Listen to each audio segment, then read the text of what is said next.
सबसे पहले और सबसे ब्लंटली ये बात है कि आपका जो मास्टर स्ट्रोक और आपका जो स्ट्रेटेजी, आपकी जो चाणक्य नीति है, वो सारी की सारी धरी रहेगी। बकवास है, वो फेल हो चुकी। ऐसा नहीं है कि आप शिक्षा व्यवस्था को सुधार नहीं सकते, ऐसा नहीं है कि आप इनकॉम्पिटेंट हैं, ऐसा नहीं है कि आपको सत्ता चलाना नहीं आता है, आपको राजनीति करनी नहीं आती। हम जैसे तो हजारों लोग, हम लोग तो कुछ नहीं है, हम लोगों ने ऐसे भी कुछ किया ही नहीं है, तो हम आपको क्या बताएंगे। लेकिन हम अपनी परेशानी आपको बता सकते हैं। हम अपने साथ, हम जो झेल रहे हैं, हम जो महसूस कर रहे हैं, वो तो आपको बता सकते हैं, और वो बहुत शर्मिंदगी देने वाला है। इसलिए नहीं कि आपने आदरणीय धर्मेंद्र जी का इस्तीफा ले लिया, वो तो ठीक है, उनका इस्तीफा हो गया।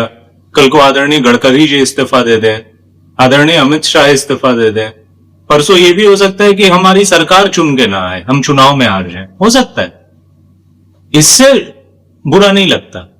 बुरा इस बात से लगता है कि दंगाई भीड़, लुच्चे लफंगे किसी के भी नाम पर आए, कल को वो किसान के नाम पर आए, आज वो छात्र के नाम पर आए, उस दिन सड़क जाम करके वो बैठे रहे, कोविड के समय भी महिलाओं के नाम पे बैठे रहे। मीडिया इसको हाइप देता है, विदेशी मीडिया तो इसको दादी और शाहीन बाग की दादी और फलाना चिलाना नाम देता है। वो तो मीडिया का काम है बकवास करना। वो सब चीजों को इतना बढ़ा चढ़ाकर एक लाइन को 4 बार कहकर सोचता है कि वो बहुत सही बोल रहा है। और पत्रकार 2 कौड़ी की औकात है उनकी, सारे के सारे पत्रकारों की। अगर मैं पत्रकार बन रहा हूं तो मैं भी, लेकिन मैं पत्रकार बन ही नहीं रहा। मैं तो अपनी बात कह रहा हूं जो मुझे लगता है। लोग पोस्ट पे लिखते हैं, मैं वीडियो बना के कह रहा हूं, और कोई अंतर नहीं है। लेकिन मैं ये बात कह रहा हूं कि उनकी 2 कौड़ी की औकात है, और सभी की। कोई किसी को गोदी मीडिया कह रहा है, कोई किसी को पौंधी मीडिया कह रहा है, कोई किसी को दलाल कह रहा है, कोई किसी की गोदी में कभी बैठता था, आज उन लोगों के पास खुद सत्ता नहीं है, खुद बैठने के लिए, टिकाने के लिए कहीं जगह नहीं है, तो दूसरों को गोदी में बैठा हुआ कह रहा है। वो सब बिके हुए हैं, और सबके सब इनको वो गाली दे रहा है और उनको ये गाली दे रहे हैं। तो उनकी कोई औकात नहीं है। हर बात पे वो ज्ञान देने आ जाते हैं, हर बात का ज्ञान उनके पास ही है। अगर वो पढ़कर, वो कहीं पर पढ़कर, कहीं सुनकर, और पूरा का पूरा एक अपना सिस्टम बनाकर, पूरा का पूरा एक इन्वेस्टमेंट करके अपना बिजनेस चला सकते हैं, तो हम भी कह सकते हैं। और ऐसे लोगों के दबाव में आप आ जाते हैं, ये तो सिंपल सी बात है कि सही बात है। हमारे पास अगर एक्सपीरियंस राजनीति की नहीं है, तो आपके पास भी बहुत सारी चीजों की एक्सपीरियंस नहीं है। आपके पास ये कभी स्टॉक मार्केट का एक्सपीरियंस रहा है आपको? वहां पर इतना सारा इंफॉर्मेशन, इतना सारा न्यूज आता है कि अगर उस न्यूज पे, इंफॉर्मेशन पे आदमी डिसीजन लेना रहे तो दिवालिया हो जाए। उसको नॉइज कहते हैं वहां। उस नॉइज को कट करना रहता है, और उसके बाद आपको रैशनल डिसीजन लेना रहता है। अब मुझे ये नहीं लगता है कि आपको ये नहीं समझ में आता होगा कि किसानों के नाम पर जो गुंडे आके बैठे थे दिल्ली को घेर कर, उनके सामने आपने ये कहकर कि हम आपको समझा नहीं पाए, हम क्षमा प्रार्थी हैं, हमें बुरा लग रहा है और हम ये कानून वापस ले रहे हैं, ये कहकर आपने हमें जलील करवाया। उसमें खालिस्तानी बैठे हुए थे, इसमें कहने में कौन सा शर्म है? बैठे थे, बिल्कुल बैठे थे। लेकिन आपके जो स्पोक्स पर्सन है और आपका जो आईटी विंग है, जो इंफॉर्मेशन टेक्नोलॉजी का विंग है, जो इंफॉर्मेशन फैलाता है, जो न्यूज फैलाता है, वो कुछ नहीं कर पा रहा। आपका यूथ विंग क्या कर पा रहा है? कांग्रेसी तो मनीष सिसोदिया को घेर के बैठ गया कि पंजाब में पेपर लीक हुआ है। आपका यूथ विंग क्या कर रहा है? दिल्ली में आदरणीय अरविंद केजरीवाल का आवाज घेर सकता है, आदरणीय मनीष सिसोदिया के सामने दिल्ली में तो कर सकता है। पंजाब में जो लोग एजिटेट कर रहे हैं उनके साथ मिलकर एजिटेशन तो कर सकता है। पुलिस के ऊपर वो हमला ना करे, सही बात, उसको हिंसा नहीं करनी चाहिए, बिल्कुल। क्योंकि दिल्ली में जो तमाशा हुआ, दिल्ली में जिस तरह की गुंडई हुई, उसके सामने आपने हाथ खड़े कर दिए अपने। वो शाहीन बाग में भी हुआ, वो किसान आंदोलन में भी हुआ, किसानों के नाम पर जो नौटंकी हुई इसमें हुआ, और अभी छात्रों के नाम पर जो नौटंकी हुई इसमें हुआ। तो आप नॉइज को कट करके रैशनल डिसीजन तो ले सकते हो। नहीं, आपको ये आंदोलन, ये जो नौटंकी हुई, इसको खत्म भी करना था, आपको करना चाहिए था, बिल्कुल करना चाहिए था।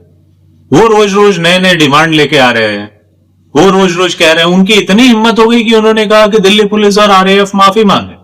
आपकी हिम्मत हुई कि उन लोगों ने महात्मा गांधी के नाम पर जो पीसफुल प्रोटेस्ट की नौटंकी की, महात्मा गांधी ने तो अपना असहयोग आंदोलन वापस ले लिया था जब कुछ लोगों की भीड़ ने चौरी चौरा में थाने को जला दिया था। यहां पुलिस वालों पे हमला हुआ और उसको वो लोग एंजॉय कर रहे हैं, उसको ओन कर रहे हैं और आप पे आरोप लगा रहे हैं। उनके आंदोलन में अगर हुआ तो उनको महात्मा गांधी के रास्ते पर चलकर वापस लेना चाहिए या नहीं लेना चाहिए? और आपको ये बात, आपकी स्पोक्स पर्सन को इतनी हिम्मत नहीं है कि ये सब बोल सके?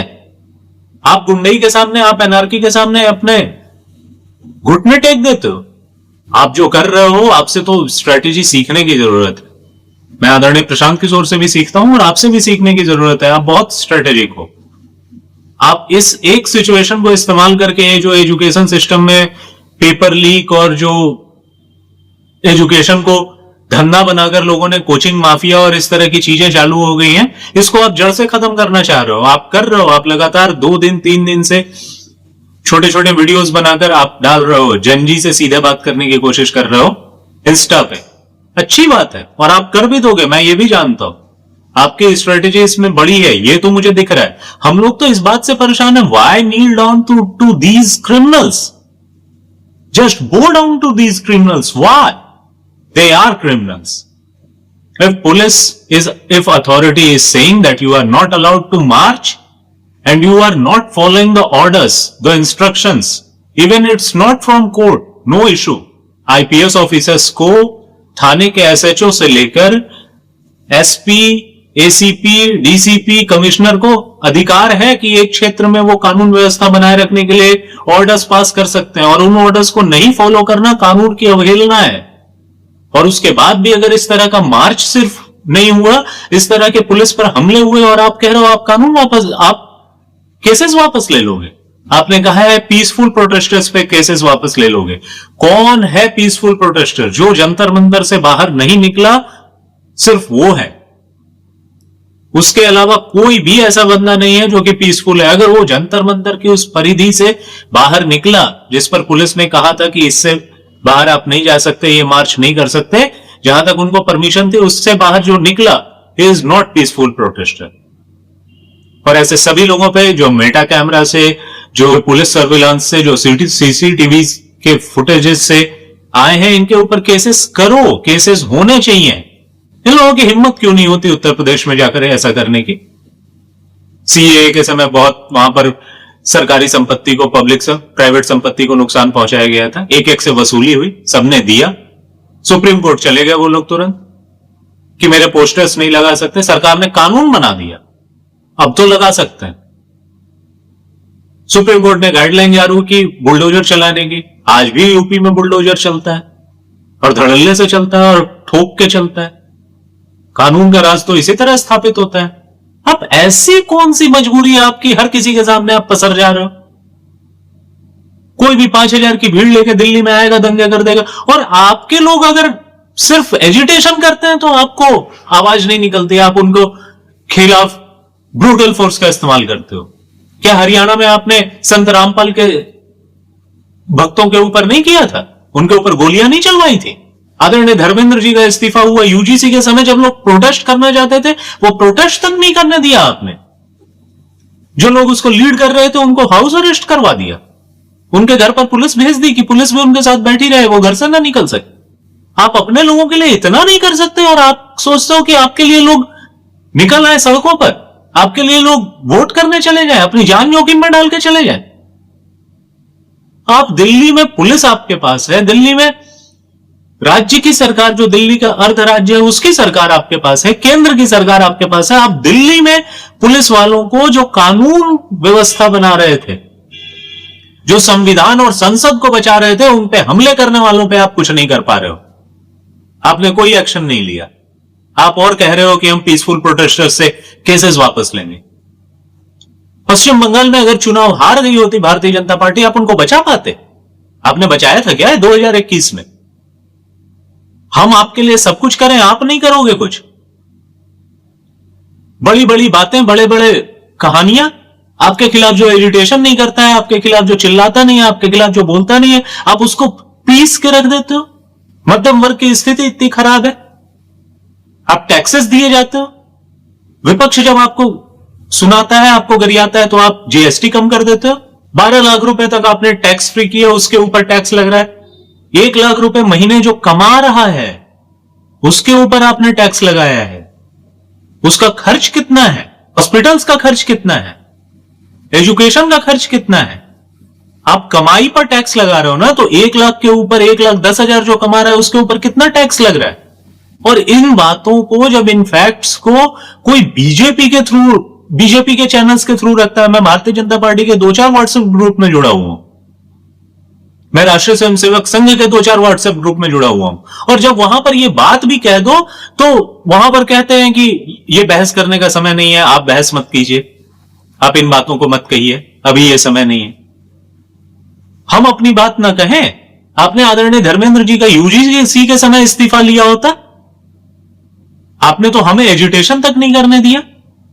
मैं नहीं हूं उस सामान्य वर्ग में जिसके खिलाफ, और जो आपने वो यूजीसी की गाइडलाइन दी थी उससे मुझे भी लाभ ही था, मैं उस वर्ग में ही आता हूं। लेकिन ये क्या बदतमीजी है, उस पर तो आपने नहीं किया, एजुटेशन भी हमें नहीं करने दिया।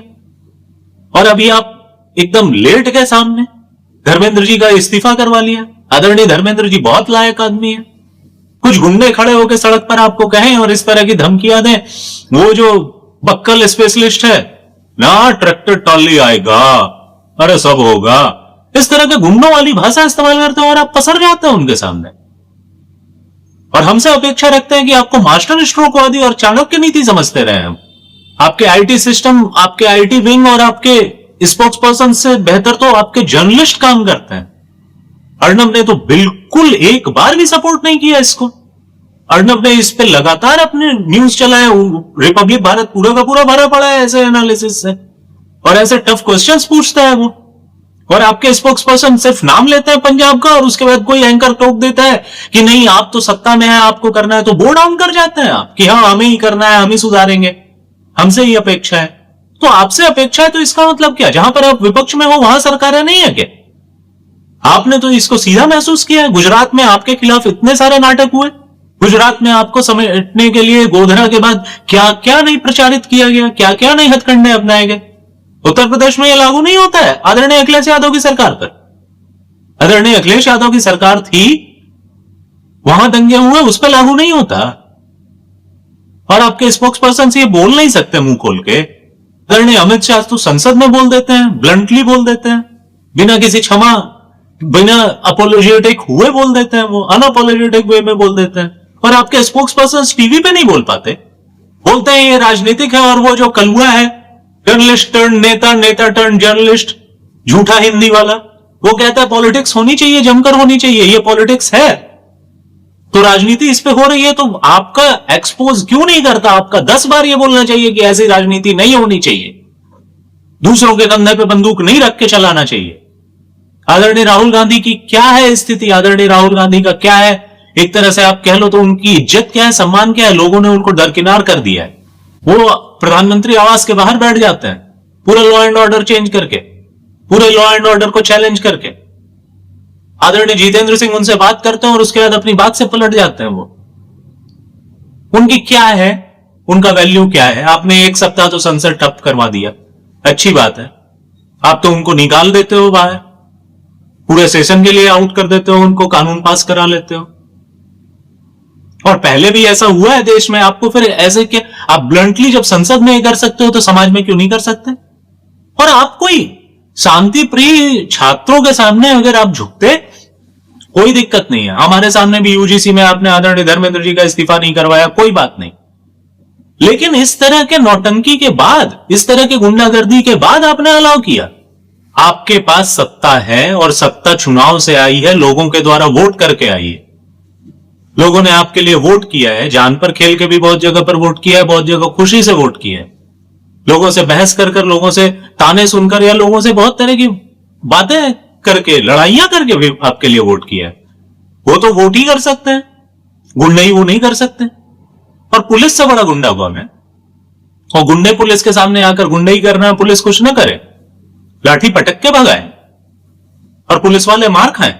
बिहार में लट्ठ बजा रही है पुलिस, जबरदस्त लट्ठ बजा रही है, करते रहो विरोध।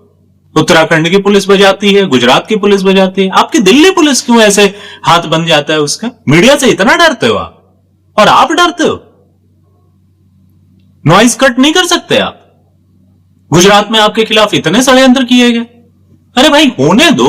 और अगर आपकी सरकार बोर डाउन करने की बजाय चली भी जाती है 240 सीट के साथ, तो उनको 300 सीटों 315 सीटों के साथ बनाने तो दो सरकार, सबको मिल जाने दो और बनाना दो सरकार। रह जाएगी क्या वो? जूतों में दांग बटने लगेगी।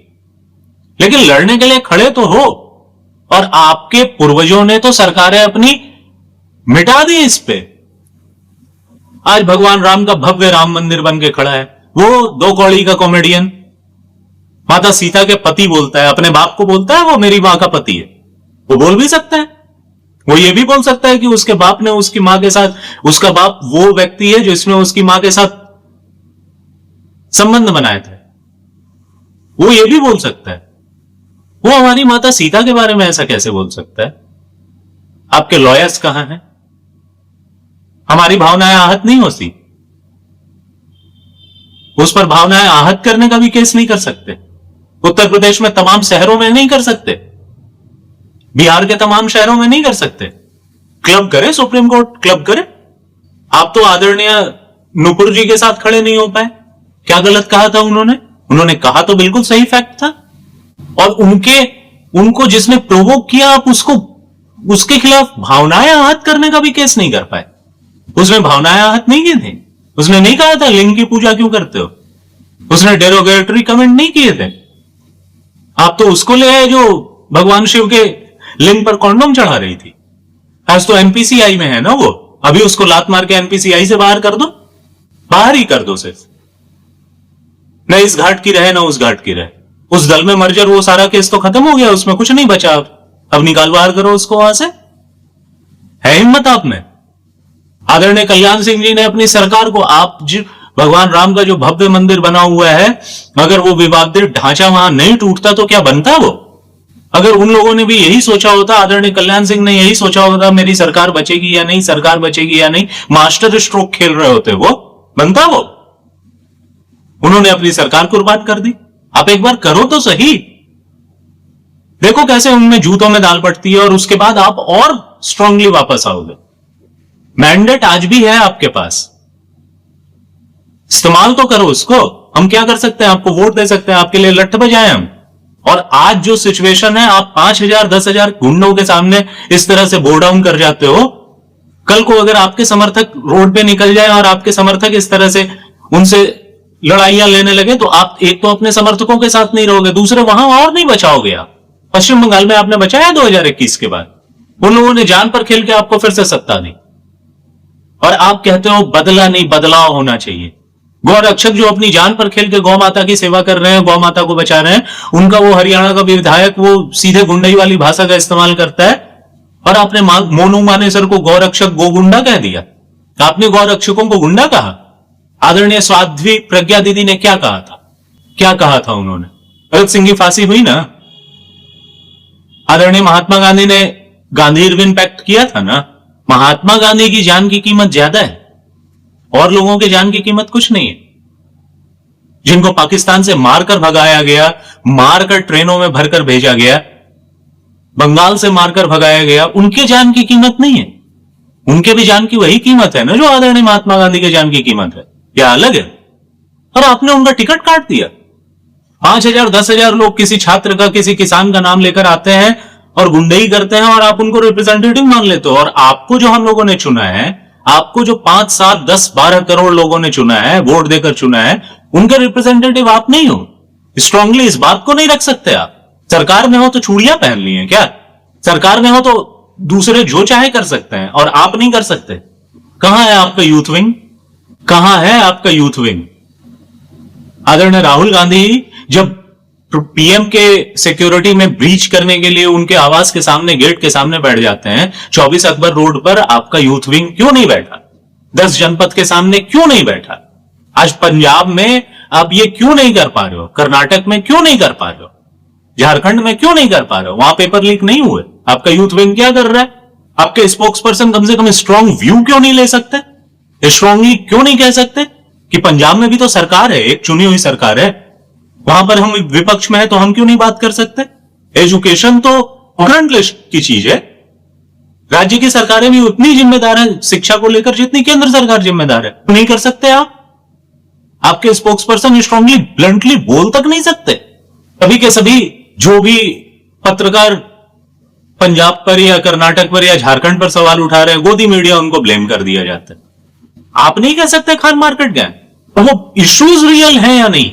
किसानों के नाम पर नौटंकी को आपने अलाउ किया, अभी छात्र के नाम पर नौटंकी को आपने अलाउ किया, महिलाओं के नाम पर वो बैठ गए थे शाहीन बाग में आप चलाते रहे उसको, चलाते रहे उसको, चलाते रहे उसको। और दिल्ली पुलिस ने अगर स्ट्रांग नहीं लिया होता, वो आदरणीय श्रीवास्तव सर थे, कमिश्नर बन के आए थे, उन्होंने स्ट्रांग व्यू नहीं लिया होता, वो भी चलता रह जाता, कोविड के दौरान चलता रह जाता। बड़े आप जनरस बनते हो, आप बड़े समझदार बनते हो, मास्टर के स्ट्रोक बताया जाता है आपका। ये जनरसिटी यूजीसी के समय कहां चली गई थी आपकी?